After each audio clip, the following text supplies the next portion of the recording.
நீ நல்லா வருவடா குண்டுபையா நல்லா வருவ. Hello guys, welcome back to Gundupayan channel. So நம்ம இன்றைக்கி என்ன பண்ண போகிறோம் அப்படின்னு பார்த்தீங்கன்னா, வீடியோவில் நான் சொன்னல போன வீடியோவில் ஸோ நம்ம வந்து குக்கிங் வீடியோ ஸ்டார்ட் பண்ண போகிறேன் அப்படின்னு சொல்லிட்டு. ஸோ இந்த வீடியோ அதுதான். என்னென்ன பண்ண போகிறோம் அப்படின்னு பார்த்தீங்கன்னா, ட்ரெடிஷ்னலான ஒரு ஃபுட்டு ராகி களின்னு சொல்லுவாங்க. ஆக்சுவலாக இது வந்து வில்லேஜ் சைடில் நிறைய பேர் வந்து பார்த்திங்கன்னா செஞ்சு சாப்பிடுவாங்க. அது மட்டும் இல்லாமல் எறா தொக்கு, ப்ரான் தொக்கு ப்ளஸ் வந்து மட்டன் குழம்பு. அது முழுக்க இது பார்த்திங்கன்னா வந்து நம்ம வந்து ஆந்திரா ஸ்டைலில் நம்ம செய்ய போகிறோம். நான் செய்யலை, எங்கள் அம்மா சொல்லுவாங்க, நான் செய்வேன். ஓகேங்களா? ஸோ அதுதான் இன்றைக்கி ட்ரை பண்ண போகிறோம். ஸோ வாங்க நம்ம போய் சாப்பிட்டு டேஸ்ட் எப்படின்னு நான் உங்களுக்கு சொல்கிறேன். ஓகேங்களா? ஸோ போகலாமா?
ப்ரான் தொக்கு, மட்டன் குழம்பு அண்டு களி வச்சுருக்கோம்.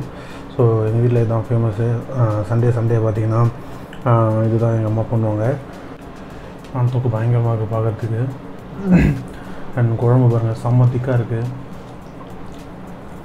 அந்த களி இதுதான் ராகி களி. ஆக்சுவலாக ராகி களி பார்த்திங்கன்னா உடம்புக்கு அவ்வளோ நல்லது.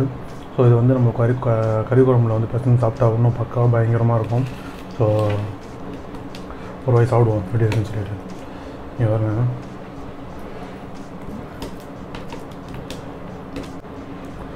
பீஸை வச்சு அப்படியே எடுத்து வாயில் போட்டோம்னா வேறு லெவலில் இருக்கும். இதுதான் ராகி களி. மட்டன் குழம்புல வச்சு நல்லா பிசைஞ்சு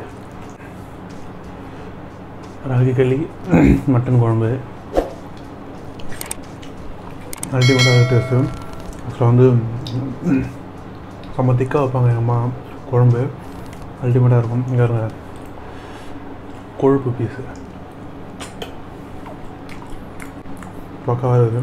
நல்லா வந்து பெப்பர் அதிகமாக போட்டு, கரம் மசாலா அதிகமாக போட்டு ஸோ ஒரு திக்கான குழம்பு வச்சுருக்காங்க. ஆக்சுவலாக எங்கள் அம்மா வந்து பார்த்திங்கன்னா ஆந்திரா ஸ்டைலில் வந்து குழம்பு வைப்பாங்க. மட்டன் செமையாக வந்துருக்கு,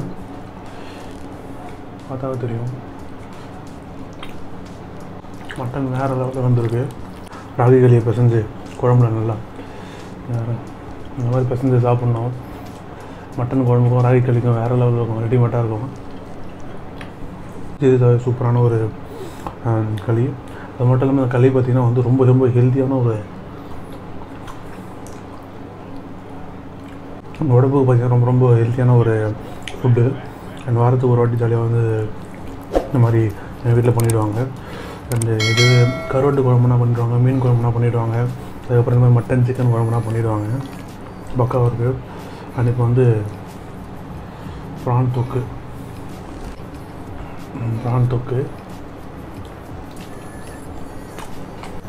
செம்மையாக இருக்குது. அந்த இஞ்சி பூண்டு வாசமாக இருக்கட்டும், அவங்க போட்டிருக்க அந்த காஞ்ச மிளகாவாக இருக்கட்டும், செம்ம காரமாக, பெப்பர் அதிகமாக பக்காவாக இருக்குது. நல்லா ஆயிலியாக இருக்குது. ப்ரான் தொக்கு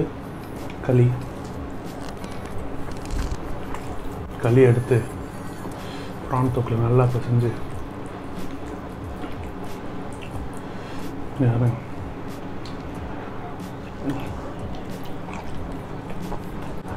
பக்காவாக இருக்குது. இந்த தெரியும், இதில் வந்து ஒரு டீசெண்டான காரம், செம்ம திக்கான ஒரு தொக்கு, நல்லா ஆயிலியாக இருக்குது. செம்மையாக இருந்திருக்காங்க, சூப்பராக இருக்குது. இப்போ வந்து எனக்கு ரொம்ப பிடிச்சது அப்படின்னு பார்த்தீங்கன்னா அவங்க வைக்கிற குழம்பு தான். எல்லா வீட்லேயும் பார்த்திங்கன்னா முழுசாக தக்காளி, முழுசாக வெங்காயம் போட்டு தான் பண்ணுவாங்க.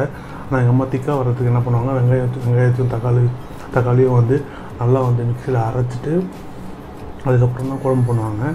ஸோ நீங்கள் மேக்கிங்லேயே பார்த்துருப்பீங்க. அதனால வந்து குழம்பு வந்து பார்த்திங்கன்னா ரொம்ப செம்ம திக்காக இருக்கும். குழம்பு திக்காக இருந்தால் தான் பிடிக்கும். இவருங்க திக்காக இருந்தால் தான் இப்படி ஒட்டுது களியில்.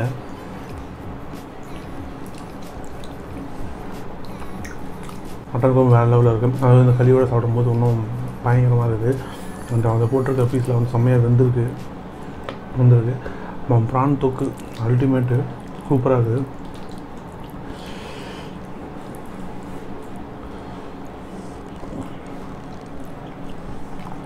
திக்காக டேஸ்ட்டாக இருக்கிறதுனால வந்து களி போயிட்டே இருக்குது. செம்மையாக வந்து இது இருக்குது. காரமாக இருக்கட்டும், அதில் போட்டிருக்க கரம் மசாலாவாக இருக்கட்டும், அதில் போட்டிருக்க பெப்பராக இருக்கட்டும், மட்டன் செம்மையாக வந்துருக்கு. சூப்பராக இருக்குது குழம்பு. ஃபேமஸ் அப்படின்னு பார்த்தீங்கன்னா களி குழம்பு, மீன் குழம்பு, இல்லைனா கருவாட்டு குழம்பு. பக்கத்து வீட்டிலலாம் பார்த்தீங்கன்னா என்ன சமையல்னு கேட்பாங்க. எம்மா கேட்டாங்கன்னா களியும் மீன் குழம்பும் அப்படின்னு சொல்லிட்டு முடிஞ்சு போச்சு. எனக்கு ஒரு களி, எனக்கு ஒரு இதில் வந்து பார்த்திங்கன்னா ரவுண்டாக பண்ணுவாங்க. அது பேர் முத்தைன்னு சொல்லுவாங்க. ஒரு களி முத்தை அப்படின்னு சொல்லுவாங்க. அந்த ஒரு களி முத்தை கொடுங்க எனக்கு அப்படின்னு சொல்லுவாங்க. அதுவும் மீன் குழம்பு வச்சு சாப்பிட்டா சூப்பராக இருக்கும். எங்கள் அம்மா செஞ்சது. ஒரு நாள் வந்து களியும் மீன் குழம்பு வச்சு சாப்பிட்டு காட்டுறேன் எப்படி இருக்குன்னு சொல்லிட்டு. இன்றைக்கி வந்து மட்டன் வேறு லெவலில் இருந்துச்சு, செம்மையாக வெந்துருந்துச்சு. அண்ட் ப்ரான் வந்து இஞ்சி பூண்டு பேஸ்ட் செம்மையாக இருந்துச்சு. And thickness of the gravy சூப்பராக இருந்துச்சு ப்ரானுக்கு. அண்டு காரம் எல்லாமே வந்து கரெக்டாக போட்டிருந்தேன். இருந்தாலும் வந்து இஞ்சி பூண்டு பேஸ்ட் வந்து தான் கொஞ்சம் அதிகமாக தெரிஞ்சிருக்கு. சூப்பராக இருக்காங்க. ப்ரான் தொக்கு கொஞ்சம் அண்டு மட்டன் குழம்பு கொஞ்சம், ரெண்டுத்தையும் நல்லா பிசைஞ்சு கடைசி அவங்களுக்காக ஒரு வாய். அடித்தூள் பயங்கரமாக இருக்குது. சண்டே காலையில் அப்படி பார்த்திங்கன்னா கண்டிப்பாக கம்பல்சரி வந்து பார்த்திங்கன்னா இட்லியும் மட்டன் இல்லை சிக்கன் குழம்பு இருக்கும், இல்லைனா பூரி இருக்கும். அதாவது நான் சொல்ல வரேன் அப்படின்னு பார்த்திங்கன்னா கண்டிப்பாக கன்ஃபார்மாக சண்டே மார்னிங் அப்படின்னு பார்த்திங்கனாவே ஷுவராக மட்டன் குழம்பு இல்லை சிக்கன் குழம்பு கண்டிப்பாக எங்கள் வீட்டில் இருக்கும். ஸோ அந்தளவு சாப்பிட்டு இருக்காது எங்கள் அம்மா செஞ்சால் மட்டுமே. அந்தளவு நான் நிறைய சாப்பிட்ருக்கேன். எப்பவுமே வந்து பார்த்திங்கன்னா மண்டே டு சாட்டர்டே வந்து பார்த்திங்கன்னா 10 மணிக்கு மேலே தான் எழுந்திரிப்பேன், ஓகேவா. ஆனால் சண்டே மட்டும் டானு பெல் அடித்த மாதிரி 7 மணிக்கெலாம் எழுந்திரிப்பேன். எங்கள் அப்பா போய்ட்டு 6 மணிக்கெலாம் வந்து கறி வாங்கிட்டு வந்துடுவார், மட்டன் இல்லை சிக்கனு. எங்கள் அம்மா 7 மணிக்கெலாம் செஞ்சுட்டு 8 மணிக்கெலாம் வச்சுருவாங்க. சுட சாப்பிட்டா தான் இன்னும் சூப்பராக இருக்கும்ல. அதனால் வந்து நான் பண்ணுவேன், 7 மணிக்கெலாம் ஏஞ்சி பள்ளிகளெலாம் வலிக்கிட்டு குளிக்கூட மாட்டேன்.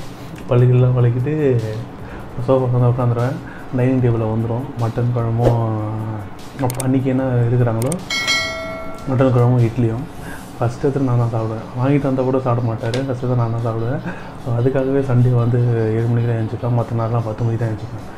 ஃபஸ்ட்டு அப்படின்னு பார்த்தீங்கன்னா சாட்டர்டே தான். சாட்டர்டே வந்து நான்வெஜ்ஜாக இருக்காதா, அதில் 11 மணி வரைக்கும் தூங்குவேன். களி எப்படி செய்யணும் அப்படின்னு உங்களுக்கு தெரியணும் அப்படின்னா வந்து கீழே வந்து கமெண்ட்டில் சொல்லுங்கள். நான் வந்து ஒரு நாள் வந்து களி எப்படி செய்யறதுன்னு சொல்லிவிட்டு வீடியோவை போடுறேன் தனியாக. அதே மாதிரி வந்து மட்டன் குழம்பு, ஆந்திரா ஸ்டைல் மட்டன் குழம்பு, ஆந்திரா ஸ்டைல் மட்டன் குழம்பு உங்களுக்கு செய்யணும் அப்படின்னா அதையும் சொல்லுங்கள். அதுக்கான நான் வீடியோவும் நான் போடுறேன் கீழே, ஓகேங்களா. என்ன தான் ஹோட்டலில் சாப்பிட்டாலுமே அம்மா கையால் வந்து செஞ்சு சாப்பிட்ற ஃபீலே வேறு மாதிரி இருக்கும்ல. ஸோ அம்மா கை பக்கம் தான். ஸோ பக்காவாக இருந்துச்சு, நல்லா சாப்பிட்டேன். இது வரைக்கும் சாப்பிட்ருக்கேன். இவ்வளோ பெரிய களி, இவ்வளோ பெரிய ரவுண்ட் அது அந்த களி முத்தை, ராகி களி முத்தை, அது ஃபுல்லாத்தையும் சாப்பிட்டேன் நான். ஆக்சுவலாக அந்த பாய் தான் சாப்பிட்டேன். ஸோ உங்களுக்கு சாப்பிட்டு காட்டுறேன்னு சொல்லிட்டு நல்லா இருந்துச்சா வந்து ஃபுல்லாத்தையும் மொத்தத்தையும் சாப்பிட்டேன். பக்காவாக இருந்துச்சு. லன்ச் வேறு லெவலில் ஃபுல்ஃபில் ஆகிடுச்சு. ஸோ உங்களை வந்து நெக்ஸ்ட் வீடியோவில் மீட் பண்ணுறேன். என் சேனலை லைக் பண்ணுங்கள், ஷேர் பண்ணுங்கள், சப்ஸ்கிரைப் பண்ணுங்கள். மறக்காமல் பெல் பட்டனை கிளிக் பண்ணால் தான் நான் பண்ணுற வீடியோலாம் உங்களுக்கு வந்து சேரும். So stay tune. இந்த மாதிரி நிறைய வந்து ஹோம் குக் வீடியோ வந்து வரும்போது ஸோ ஸ்டே டியூன், ஓகேவா. பை.